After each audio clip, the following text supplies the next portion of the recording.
ایک انسان وہ ہے کہ جو بنیادی طور پر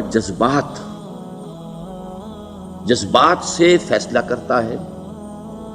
آپ اس کے جذبات کو اپیل کر لیجیے، وہ آپ کی بات مان لے گا. ایک آدمی وہ ہے کہ جو پہلے بات کو سمجھنا چاہتا ہے کہ میری عقل بھی اس بات کو تسلیم کرتی ہے کہ نہیں. بس یہ ڈسٹنکشن ہے. جو شخص چاہتا ہے کہ پہلے سمجھوں پھر مانوں، وہ انٹلیکچوئل ہے، چاہے ان پڑھ ہو. An absolutely illiterate person can be an intellectual and a PhD can be a جذباتی آدمی. پی ایچ ڈی ہونے سے کیا ہوگا؟ ایموشنل ہو سکتا ہوں. پی ایچ ڈی تو اس نے کی ہے کیمسٹری میں کی ہے، کسی اور میں کی ہے، بہت دیر تک بیٹھا رہا ہے بیچارہ، اور وہ بہت سے اسٹیٹسٹکس جمع کی ہیں، ڈیٹا فراہم کیا، اس کے اوپر کوئی ایک پیپر لکھ دیا، پی ایچ ڈی ہو گئی. ضروری نہیں کہ پی ایچ ڈی اس کے اندر کامن سینس بھی ہو. کامن سینس بہت بڑی ریئر سینس ہوتی ہے. It's called common sense but rarely found. اسی طریقے سمجھ لیجئے الٹریٹ شخص بھی، لیکن یہ کہ اگر اس کا مزاج ایسا ہے، اس کی ایک شخصیت ہے کہ وہ پہلے بات کہتا ہے، بلکہ بات پہلے مجھے سمجھاؤ. وہ انٹلیکٹ سے یو کین اپروچ ہم تھرو ہز انٹلیکٹ. یو میں سے کہ اس کے جذباتی سٹرکچر، اس کا ہارٹ، اس کے اور آپ کے درمیان اس کا انٹلیکٹ حائل ہے. You have to go through it. You can't reach his heart except through his intellect. ایک آدمی وہ ہوتا ہے جس کا یہاں کچھ ہے نہیں، کوئی نظریہ نہیں، کوئی خیال نہیں، نہ وہ عقل سے کوئی زیادہ سوچتا ہے، نہ کوئی. آپ نے اس کے اچھی بات کہی، اس کے دل میں اتر گئی. از دل خیزت بر دل ریزت. خلوص کے ساتھ آپ نے ایک بات کہی، بات اچھی تھی، اس کی فطرت نیک تھی، اس نیک فطرت اس بات جا کے اپیل کر گئی. And he starts going with you. میں نے تبلیغی جماعت کا اور ان تحریکوں کا جہاں تقابل کیا ہے کہ تبلیغی جماعت کی جو اپیل ہے ایموشنل ہے، انٹلیکچوئل نہیں ہے.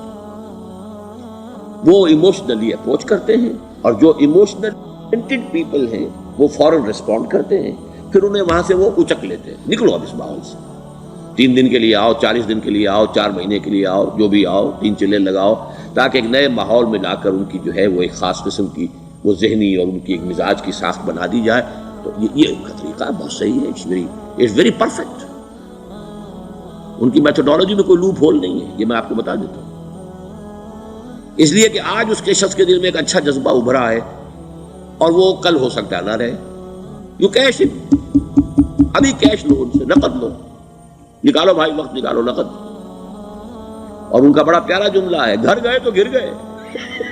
بڑا پیارا جملہ، گھر گئے تو گر گئے. یعنی یہی وعدہ تو کر لو نا کہ بھائی ارادے تو کر لو. بڑا پیارا انداز ہے یہ. بھائی ارادے تو کر لو. وہ ارادہ کر لیا تو آپ ایک وعدے کی وجہ سے بند گئے. اب یہ کہ اچھا بھائی چلو نکلو. اب نکل گئے تو پھر تو ان کے قابو میں آئی گئے. اب آپ انہوں نے 24 گھنٹے وہ آپ کو جو ہے اس میں رکھنا ہے کہ وہ آپ اپنی ساری سوچ وہ سب کی سب جو ہے وہ سب جاتی رہے گی. تو یہ اپنی جگہ پر اس سے ویری پرفیکٹ میتھڈالوجی، لیکن اس کی اپیل لمیٹڈ ہے to emotional people, not to intellectuals. ہاں ان میں ہیں پروفیسرز ہیں، یہ ہیں ڈاکٹرز ہیں، لیکن وہ ضروری نہیں کہ انٹلیکچوئل پروفیشنل ہے. ان کا ایک اپنا ایک سمجھ ہے، اس میں کام کرتے ہیں. تو یہ جو ایٹیچیوڈ ہے کہ ذہن کے راستے سے اپروچ کرنا، اسی لیے قرآن کی اپیل کیا ہے؟ افلا تعقلون، افلا یعقلون، افلا تذکرون. ساری باتیں عقل سے کہا. ابھی میں نے جیسا کہ آپ کو بتایا، قرآن تو یہ کہتا ہے کہ بغیر یا تو عقل سے بات مانی جائے گی، اور یا قرآن کی بات مانی جائے گی، یا رسول کی بات مانی جائے گی. العلم علمان ولا تخف ما ليس لك به علم ان السمع والبصر والفؤاد كل اولئك كان عنه مسؤولا. کسی ایسی چیز کی پیروی نہ کرو جس کے لیے تمہارے پاس علم نہیں. علم دو ہے، یا آپ کو اپنے حواس کے ذریعے سے علم حاصل ہوا ہے، عقل سے حاصل ہوا ہے، اور یا پھر یہ کہ وہی سے حاصل. تو یہ ہے اصل میں کسی بھی انقلابی تحریک کے لیے جو پہلا نیوکلیس بنتا ہے وہ انٹلیکچوئلز کا ہوتا ہے. پھر یہ کہ وہ چیز جو ہے عام لوگوں کے اندر بھی نیچے اترتی ہے. اس کے بعد جو فائنل سٹیج ہوتی ہے اس میں تو آپ کو عوام کو موٹیویٹ کرنا پڑے گا. اب وہ وہاں انٹلیکچوئل اپیل نہیں چلے گی، وہاں پھر ایموشنل اپیل چلے گی. لیکن وہ کب چلے گی؟ جبکہ ایک مضبوط جماعت ایسی پیدا ہو چکی ہو کہ جو سمجھ کر آئی ہو، علی وجہ البصیرت مان رہی ہو چل رہی ہو اپنی دونوں آنکھیں کھول کر چل رہی ہو، پھر ڈسپلنڈ ہو، پھر جو کچھ کہہ رہی ہے وہ کر بھی رہی ہو، ایسی مضبوط جماعت ہوگی تو ایک عوامی جو ہے کوئی تحریک اٹھا کر اسے کنٹرول کر سکتی ہے، اسے ایک ڈائریکشن کے اندر رکھ سکتی ہے، ورنہ عوامی تحریک کو کوئی کر سکتا ہے؟ عوامی تحریک خود بخود بھی دائیں بائیں کسی طرف بڑھ جائے گی، جوش اور جذبات کے اندر، تو پھر انسان جو ہے وہ پھر ادھر سے ادھر نکل جاتا ہے، پھر وہ حد اعتدال پر نہیں رہتا۔ اس کو کنٹرول کرنے کے لیے جیسے ریڑھ کی ہڈی ہے انسان کے جسم میں، وہ جب تک کھڑی ہے میرا پورا پوسچر کھڑا ہے، اگر اس میں سے کوئی ایک منکا بیٹھ گیا تو کوب نکل آئے گی انسان کی۔ تو وہ ریڑھ کی ہڈی جو ہے وہ جماعت ہے، انقلابی جماعت، جو کہ اسلامی انقلاب میں حزب اللہ، جو ہم تنظیم اسلامی کے تحت کوشش کر رہے ہیں بنانے کی، اور یہ کہ اس کے لیے انٹلیکچوئل اپروچ کے لیے یہ سارا معاملہ ہے کہ جو اسلام کی نشأت ثانیہ سے شروع ہوا، اور یہ سارا کام جو اب ہو رہا ہے، آپ سے بات ہو رہی ہے، آپ کو سمجھانے کی کوشش ہو رہی ہے کہ دین کو سمجھیے کہ دین ہے کیا، اس کا ہدف کیا ہے، اس کا بیسس کیا ہے، اس میں پرائرٹیز کیا ہیں، یہ ساری چیزیں کہ سمجھ سے آئیں آپ کے اندر، پھر آپ سمجھ کر اس شے کو قبول کریں، یہ ہماری پرائرٹی ہے۔ ہم آپ کو ایموشنلی موٹیویٹ کر کے حرکت میں نہیں لانا چاہتے، وہ سٹیج آئے گی، جب آئے گی، اگر وہ مضبوط جماعت پہلے تیار ہو جائے تو پھر وہ سٹیج آئے گی، پھر عوام کو موٹیویٹ کریں گے۔ اور اس وقت میں سمجھتا ہوں کہ اگر کوئی ایسی شکل ہمارے ذریعے سے اللہ نے پیدا کر دی تو مجھے یقین ہے کہ تبلیغی جماعت کے لوگوں کی بہت بڑی تعداد جو ہے کھنچ کر آ جائے گی، جیسے ویکیوم میں کوئی چیز کھنچ جاتی ہے۔ لیکن جبکہ انہیں معلوم ہو جائے کہ ہاں دین واقعتاً یہ کوئی اقتدار کی جنگ نہیں ہے، یہ کوئی اور مسئلہ نہیں ہے، کوئی اس میں شک و شبے سے بالا تر بات نہیں ہے، خالص دین کا مسئلہ ہے، اور اس کے اوپر کوئی تحریک شروع ہوئی تو پھر وہ نکل آئیں گے لوگ۔ حضور کے زمانے میں بھی سمجھ لیجیے، جیسا کہ میں نے کہا الٹریٹ ہونا اور بات ہے، لیکن یہ کہ انٹلیکچوئل جو ہے وہ اسٹرکچر آف پرسنالٹی ہوتا ہے، انٹلیکچوئل یا ایموشنل۔ یہاں پر ایک جملہ ذرا نوٹ کر لیجیے اگر آپ کے علم میں نہ ہو، جبران، خلیل جبران جو ہے یہ ایک عیسائی مصنف تھا، عرب لبنان کا، لیکن بہت بڑا ادیب تھا۔ اس کا ایک جملہ ہے، عقل سے روشنی حاصل کرو لیکن جذبے کے تحت حرکت کرو۔ یعنی عقل سے روشنی حاصل کرو، جانا کدھر ہے، منزل کیا ہے، ہدف کیا ہے، یہ عقل سے طے کرو، یہ جذبات میں طے نہ کرو، یہ تو غلط ہو جائے گا، ڈائریکشن ہی غلط ہو جائے گی۔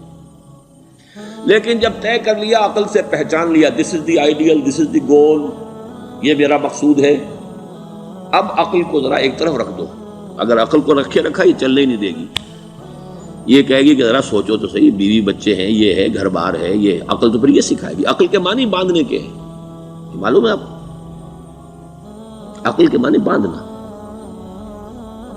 اقال جو یہ عرب لوگ اپنے سر کے اوپر یہ رکھتے ہیں، اقال، یہ کیا تھا اصل میں؟ یہ عرب بدو جب ہوتا تھا، بدو وہ اپنے سر پر ایک رسی باندھ لیتا تھا کہ جہاں کہیں وہ اونٹ سے اترے گا وہ رسی اپنے سر پر سے کھولے گا اور اونٹ کا گھٹنا اس سے باندھ دے گا۔ ایک گھٹنا باندھ دیتا تھا تاکہ اب یہ اونٹ دوڑنے کے قابل نہیں رہا، 3 پاؤں سے اچک اچک کر، ادھر سے کوئی کیکر کا درخت ہے کچھ کھا لے گا، کہیں اور چلا جائے گا، دوڑ تو نہیں سکتا۔ اس رسی کو وہ اقال کہتے تھے۔ اب جب اس نے پھر چلنا ہے، سفر شروع کرنا ہے، وہ رسی اونٹ کے گھٹنے پر سے کھولی اور اپنے سر پر باندھ لی، یہ اقال تھا جو اب یہ سنہری اقال باندھے پھرتے ہیں بادشاہ لوگ۔ That is the basis of their اقال۔ اسی لیے حدیث آتی ہے کہ ایک بدو، ایک عرب باہر سے آئے، اونٹنی کو انہوں نے بغیر باندھے، وہ مسجد نبوی سے باہر حضور نے دیکھا کہ وہ اونٹنی کو انہوں نے باندھا نہیں، اس کا گھٹنا، اور وہ چلے آئے۔ حضور نے پوچھا کہ تم نے اونٹنی کا گھٹنا کیوں نہیں باندھا؟ انہوں نے عرض کیا کہ میں نے اللہ پر توکل کیا۔ تو حضور نے فرمایا یہ غلط ہے، اعقلھا ثم توکل، پہلے اس کو باندھ دو پھر توکل۔ اسباب اور وسائل و ذرائع کا استعمال یہ تم پر لازم ہے، لیکن توکل اس پر نہ کرو، توکل اللہ پر۔ یہ ہے بیسک جو یعنی بیلنسڈ رائے، کہ آپ ایسے بالکل اسباب سے مستغنی ہو جائیں تب بھی غلط بات ہے، آپ do what ever you can do, لیکن یہ کہ اس کے بعد یہ نہ سمجھو کہ میرے اس کرنے سے کچھ ہو جائے گا، یہ میرے وسائل اور ذرائع سے کوئی نتائج نکل آئیں گے، نتیجہ اللہ کے ہاتھ میں۔ تو اعقلھا ثم توکل، یہ اعقل، عقل کے معنی باندھنا، پہلے باندھو اس کو۔ تو اگر چلنے میں تو عقل کو ایک طرف رکھ دو، بے خطر کود پڑا آتش نمرود میں عشق، عقل ہے محو تماشائے لبے بام ابھی۔ عقل تو نہیں اجازت دے سکتی تھی حضرت ابراہیم کو کہ کود جاؤ آگ میں، عقل تو یہی کہتی نا کہ بابا جان خامخواہ دینی ہے، اگر تم اپنے آپ کو بچا لو گے، اس وقت کوئی کوئی ہیلا کر لو، کوئی تھوڑا سا نمرود کی خوشامد کر لو، چھوڑ دے تو پھر اس کے بعد توحید کی دعوت دینا. لیکن یہ کہ زندگی ختم ہو گئی تو توحید کی دعوت کون دے گا؟ عقل تو یہ سکھاتی نا، پٹی پڑھاتی. لیکن بے خطر کود پڑا آتش نمرود میں، عشق عقل ہے محو تماشائے لبے بام ابھی. عقل تو وہیں بیٹھی دیکھ رہی ہے کہ یہ کیا کیا اس نے. یہ جمپڈ، یہ شوڈ ناٹ ہیو جمپڈ. تو عقل سے روشنی حاصل کرو. ڈائریکشن کیا ہے، گول کیا ہے، جانا کیا ہے، یہ طے کرو عقل سے. اس میں جذبات کو دخل نہ آنے دو، اور جب چلنا ہے تو اب عقل کو طے کر کے رکھ دو اور اب جذبے کے تحت حرکت کرو. بہت عمدہ جملہ ہے.